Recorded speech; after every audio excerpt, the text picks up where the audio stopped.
Welcome to lesson 5. We're going to look at dairy and fruit. The milk/milk products group. And the reason why I go through this cantankerous title, because if you just say dairy, then there's the implication that everything within a dairy is included, including eggs. Some people just kind of lump that in there, but really we're just talking about milk and the products you can derive from milk. So it consists of milk and fermented milk products, which includes cheese and yogurt, and also milk fat products. So cream, butter, and ghee are also, they can technically be called dairy. But once again, from a nutritional standpoint, I would rather shove those foods into the fats and oils group. So when I'm talking about dairy, for our purposes in this lesson, I'm mainly talking about milk and fermented milk products, cheese and yogurt. Now, I left myself a note to discuss the nuance about butter versus cream on blood lipid profile. And there's an interesting study that was done comparing the effects of either cream or butter on blood lipid profile. And this was an 8-week study. They used 40 grams of either treatment. And they found that cream had neutral effects on blood lipids. So it did not raise the non-HDL lipid fractions. On the other hand, cream actually raised non-HDL fractions, and it also, specifically, it raised the apolipoprotein B, aka the ApoB fraction. That's not good. Of course, the devil is always in the dose. I'm not an anti-butter person. I would never say that everybody needs to avoid butter and switch it out for using cream because of adverse effects on blood lipids by butter. It's more nuanced than that, and taking extreme stances like that doesn't do anybody any good in terms of a public health message, because you can still have a healthy diet that contains a minority of unhealthy foods. And so butter is a neutral to negative type of food as far as the research track record goes.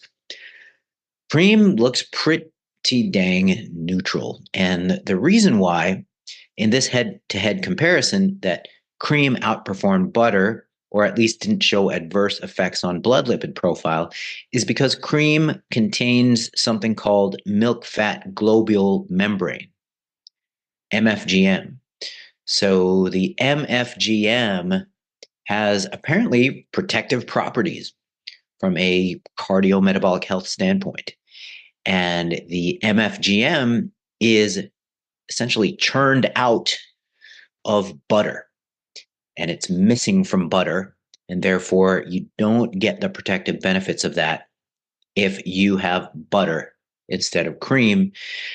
And the somewhat humorous punchline to this is that this is what happens to people who have chosen to put butter in their coffee instead of cream. It's harder to clean the mug and or whatever you blended the butter in the coffee in, and it's also potentially slightly adverse in terms of cardiometabolic health if you were to opt for butter in your coffee instead of cream in your coffee. And there is research actually to support that, which is referenced at the bottom amongst the other studies. All right, so let's move on. Okay, except for the milk fat products listed above, the milk/milk products group is uniquely rich in high quality protein and bioavailable calcium. And I often mention that dairy food is the best one-stop shop in nature for musculoskeletal nutrition.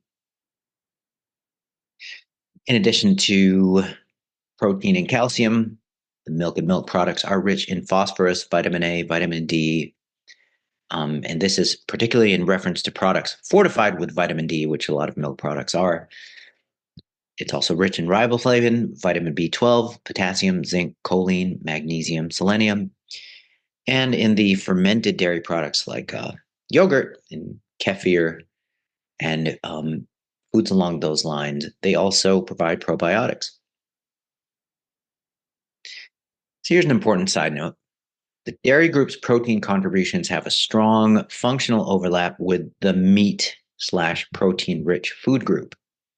So, for example, products like low fat and non fat Greek yogurt and cottage cheese are indeed protein dominant and they're low in fat, as is whey protein powder.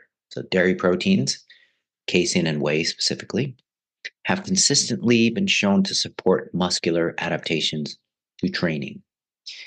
So, the big take home point of that final bullet point is that the milk group has major overlap with the meat slash protein rich foods group. So a lot of the times, a substantial proportion of protein in the diet can come from the milk group, and you would have a very high quality protein profile in your diet if indeed that was the case. Let's talk about the final food group, the fruit group. So, in addition to fresh fruit, which is the most favorable form, this group also includes canned fruit, dried fruit, and fruit juice. So, a little nuance about 100% fruit juice on cardiovascular disease risk, body weight gain in children versus adults. Here's the research on it. So, there is some debate over whether fruit juice should be put into the fruit group or whether it should be put into, I guess, a lower tier, like, for example, added sugars, because it is possible to consume fruit juice from concentrate that has not performed as well as 100% fruit juice on cardiovascular risk parameters. So, if we're looking at cardiovascular disease risk, 100% juice has actually performed neutrally to positively in the literature. And that is kind of surprising. You wouldn't necessarily expect such an easily consumable calorie source like fruit juice to show unanimously positive effects in the literature, but indeed, 100% fruit juice has shown benefits to a range of cardiovascular risk parameters, and also has shown an inverse relationship with cardiovascular disease. And there's a different story about changes in body weight specifically with respect to fruit juice. So, in children, even though 100% fruit juice shows these positive effects on cardiovascular risk factors and parameters, it has shown in some research a positive association with modest amount of weight gain in children. In adults, it's slightly different story. Fruit juice has not been associated with body weight gain or any change in either direction in adults. So children tend to be more susceptible to the weight gain effects of 100% fruit juice. And this makes some sense. Adults tend to not be these big drinkers of calories unless it's alcohol. Whereas children, you see them with the fruit juice packets and the various sodas and various beverages, sweet type of beverages. And so fruit juice is probably not the greatest idea for children, especially when you compare it to the multiple beneficial effects of feeding them fresh fruit. So that is the nuance about fresh fruit versus fruit juice in terms of both cardiovascular risk as well as body weight change, and that slight difference in effect between children and adults. All right, so fruit is rich in many important nutrients, including fiber, potassium, vitamin C, and polyphenolic compounds such as catechins, anthocyanins, isoflavones, quercetin, etc. You've heard them before, resveratrol, etc. Those phytochemicals that can be beneficial. Okay, fruit, especially fresh fruit, is calorically sparse. Not quite as calorically sparse as fibrous vegetables, but calorically sparse nonetheless. Just a lot of water in there, a lot of fiber per calorie. And fresh fruit is a satiating vehicle for delivering these important and beneficial micronutrients. In practice, fresh fruit is the ideal substitute for sweet cravings, and it's also an effective vehicle for redirecting and remodeling counterproductive snacking or dessert eating habits. Fruit tends to be subject to unfounded ranking claims. And what I mean by that is you'll hear people say, eat this fruit, but not that fruit, because this fruit has less sugar than that fruit, or this fruit has, more antioxidant concentration than this fruit. And so, therefore, here are the best fruits to eat and avoid those other fruits. Okay, well, that's a load of baloney. The solution is to aim for a variety of your personal favorite types of fruit. And once again, this principle applies to all the food groups. Have your favorite types and try to achieve a variety of types.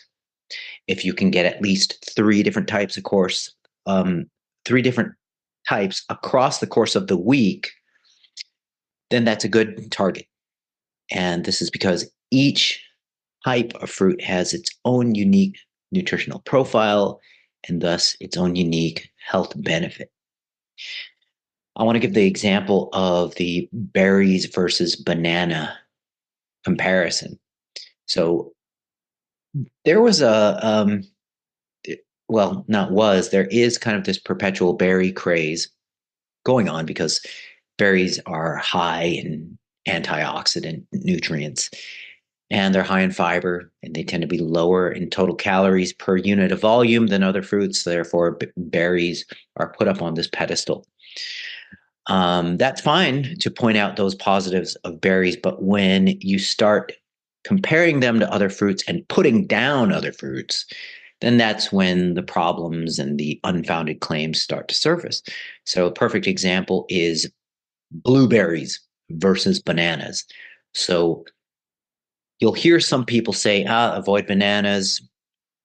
Got a lot of sugar, a lot of calories. You know, what you need to be doing is eating blueberries. Well, that's false. Okay, first of all, there's not a whole lot of caloric difference between bananas and berries. And in the large picture, the small handful of calories that you'll save by eating berries instead of bananas is going to be quite immaterial within the big picture of your total caloric intake. And not only that, but if you look at the micronutrient profiles of blueberries versus bananas actually have a greater amount of potassium and magnesium than blueberries do. And potassium and magnesium are both underconsumed the general population level. So the general population is not consuming the recommended amounts of potassium and magnesium. And guess what? Bananas are a much richer source of those nutrients than blueberries are. This obviously doesn't mean that I'm going to lobby for having bananas instead of blueberries, but what I am saying is that if you like them both, well, hallelujah, because the ideal scenario is to have them both because they both have their nutritional strengths. And so that's why increased variety is a good thing when it comes to healthy foods like fruits. A related topic is glycemic index. and we will take a critical look at that. Glycemic index, defined quickly, is a food's ability to raise blood sugar once you've consumed a 50-gram carbohydrate dose of it, not by weight, but by grams of carbohydrate. And so this blood sugar response is looked at over a 2-hour period after ingestion, and the foods with the higher or greater glucose elevation area under the curve have a higher glycemic index. Glycemic load is another term related to glycemic index, where it also accounts for the amount of carbohydrate grams in addition to the glycemic index. So here's the problem. Glycemic index misses the forest for the trees because there are foods that result in favorable health outcomes that happen to have higher glycemic indexes than other foods. And not only that, but in research that directly compares higher versus lower glycemic index carbohydrate foods while equating macronutrition and fiber between the diets that are compared, it shows no significant health effects of differences in glycemic index. So once again, it's a forest for the trees thing with glycemic index. And let me elaborate on that. So this is credit to my friend, Dr. Anna Borick.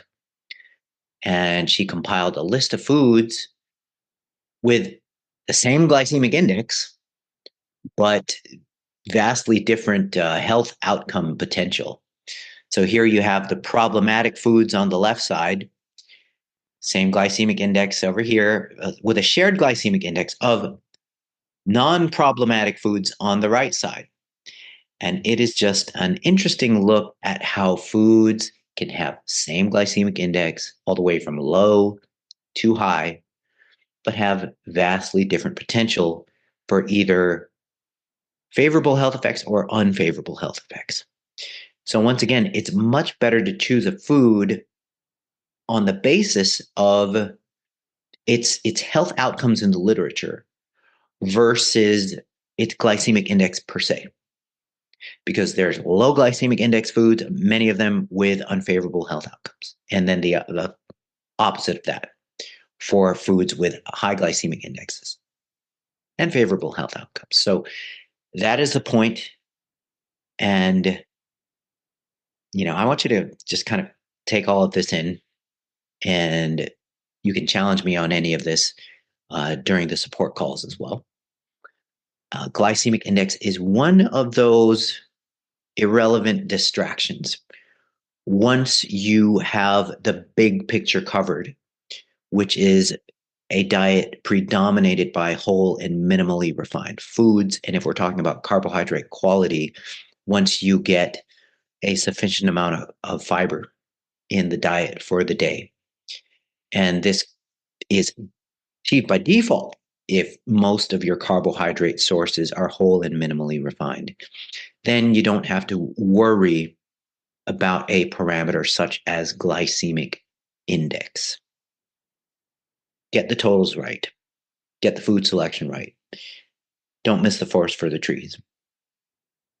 And with that, I'll see you back on lesson 6, where we talk about some fun stuff, IIFYM and discretionary calorie allotment.